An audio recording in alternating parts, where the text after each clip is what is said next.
Dave Barber. We call this segment Capitol Spotlight. We essentially put the spotlight on a member of the General Assembly and discuss some of the things they've been working on and how it might impact you, the Rhode Island citizen. It gives us a great deal of pleasure to welcome a woman that is making her first visit to Capitol Spotlight. She's a freshman representative, and it is indeed my pleasure to have here the Honorable Representative Linda Finn. Representative, great to see you. Thank you. So good to be here. You know, I have to ask you, as a freshman, is it what you expected? How would you characterize your work so far in the first few months of session? I think it's somewhat what I expected. I'm really enjoying it. I didn't expect that. I wasn't sure how much I'd enjoy it, but I really have been enjoying it. And, you know, it's a lot. I mean, I've gotten a lot of responses on emails and things like that, so I'm trying to, you know, keep up with it all, but it's good. Well, it's a lot of work, and I think the thing that surprised me when I first started working here is the amount of hours that you folks put in. You've been particularly busy working very aggressively on legislation that deals with guns. Legislation that deals with guns here in Rhode Island. Obviously, it's a big story nationally. Bring our viewers up to speed.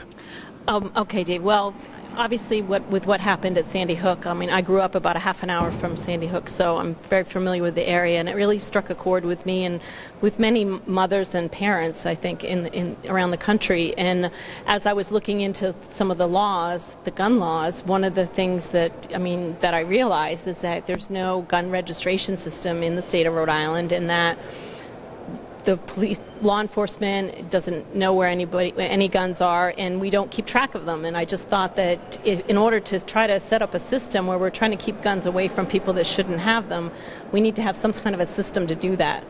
92% of American people want increased background checks. 92%. Yet the NRA is opposing that. Right. It absolutely shocks me when you see that kind of research that would indicate that so many American people want increased background checks. What do you have to say to that?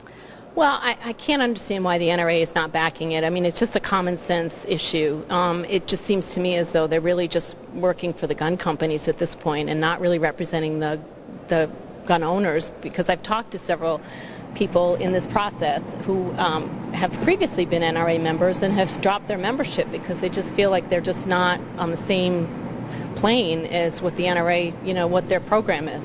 You know, Representative, do we need magazines that hold 100 bullets in this day and age? Do we need to have clips that hold 100 bullets? Yeah, it doesn't make sense to me, and I think that, you know, even in Colorado just passed a law to reduce the magazine clips drastically, and I just think that's something we have to really think about and really look at. Well, listen, I have to tip my hat to you. It's a very serious issue, and for you to go out so aggressively as you have on behalf of safety for citizens in Rhode Island, it's really terrific, and I wish you the very best. Thanks, Dave. I appreciate that. And thanks to you, too, for watching. My name is Dave Barber, and you're tuned in to Capitol Spotlight.